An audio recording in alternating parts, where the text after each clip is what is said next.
Good morning students. Chapter 2 history का chapter 2 class 8th का हम रीड कर रहे थे। हाफ हमारा हो गया था, आगे का हम आज कवर करते हैं अपना।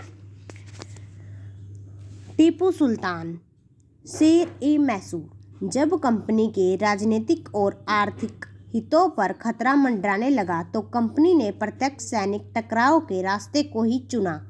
दक्षिण भारतीय राज्य मैसूर के उदाहरण से हम इसे समझ सकते हैं। हैदर अली शासनकाल 1761 से 1782 और उसके जाने माने पुत्र टीपू सुल्तान शासन 1782 से 1799 जैसे शक्तिशाली शासकों के नेतृत्व में मैसूर की ताकत काफ़ी बढ़ चुकी थी। मालाबार तट पर चलने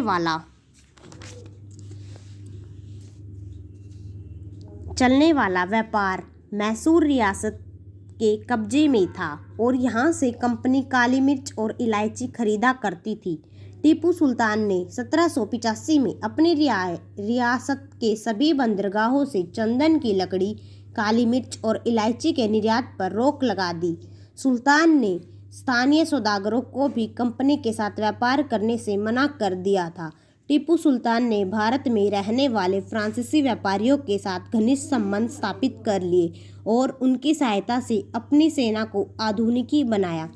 सुल्तान के इन प्रयासों से अंग्रेज बहुत नाराज हो गए। उन्हें हैदर अली और टीपू सुल्तान बहुत महत्वाकांक्षी लगे। अंग्रेजों को महसूस हुआ कि ऐसे शासकों को नियंत्रित करना और उनका दमन करना बहुत जरूरी है।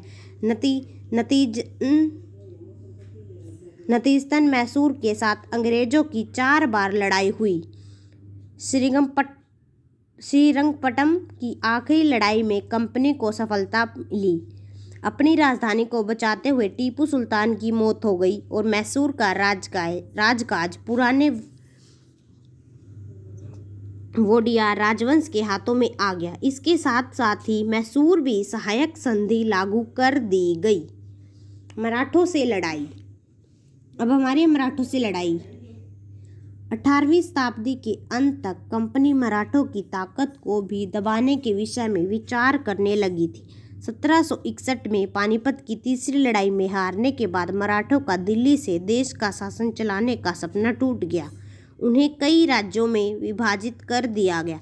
इन राज्यों की बागडोर अलग अलग राजवंशों जैसे सिंधिया, होलकर, गायकवाड़ और भोंसले के हाथों में सौंप दी गई थी। ये सभी सरदार एक पेशवा के अंतर्गत कन्फेडरेसी राजमंडल के सदस्य थे। इस राजमंडल का सैनिक और प्रशासकीय प्रमुख पेशवा होता था और वह पुणे में रहता था।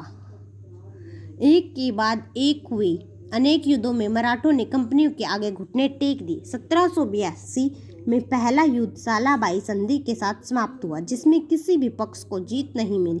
दूसरा अंग्रेज मराठा युद्ध कई मोर्चों पर लड़ा गया। इसके फलस्वरूप उड़ीसा और यमुना के उत्तर में स्थित आगरा व दिल्ली समेत कई भूभागों पर अंग्रेजों ने कब्जा कर लिया। अतः 1817 से 19 के तीसरे अंग्रेज मराठा युद्ध में मराठों की ताकत का पूरी तरह दमन कर दिया गया। पुणे से पेशवा को हटाकर कानपुर के पास बिठूर में पेंशन पर भेज दिया गया। अब विदर्भ के दक्षिण में स्थित पूरे इलाके पर कंपनी ने अपना नियंत्रण स्थापित कर लिया था। नेक्स्ट है सर्वोच्चता का दावा।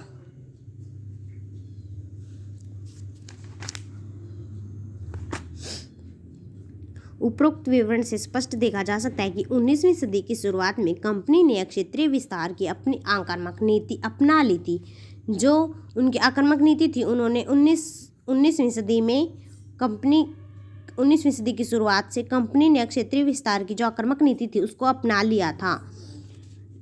लॉर्ड हेस्टिंग्स से 1813 से 1823 तक गवर्नर जनरल के नेतृत्व में सर्वोच्चता की एक नई नीति स्थापित कर दी गई। कंपनी का मानना था कि उसकी सत्ता सबसे ऊंची है, इसलिए वह भारतीय राज्यों से सर्वप्रिय है। अपने हितों की रक्षा के लिए वह भारतीय रियासतों का कब्जा करने या उनको कब्जे की धमकी देने का अधिकार केवल अपने पास मानती थी। इस सोच का असर बाद में भी अंग्रेजों की नीति में देखा जा सकता है, लेकिन इस प्रक्रिया में भी कई समस्याएं आई। उदाहरण के लिए, जब अंग्रेजों ने किस्तूर के छोटे से राज्य को कब्जे में लेने की कोशिश की तो रानी चेन्नम्मा ने अंग्रेजों के खिलाफ हथियार उठा लिए। उन्हें 1824 में गिरफ्तार कर लिया गया। 29 में जेल में ही उनकी मौत हो गई।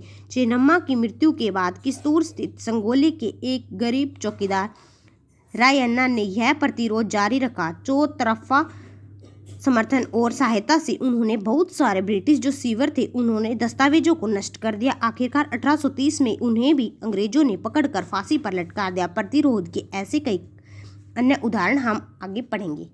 आज की क्लास में हम इतना ही करते हैं। Thank you.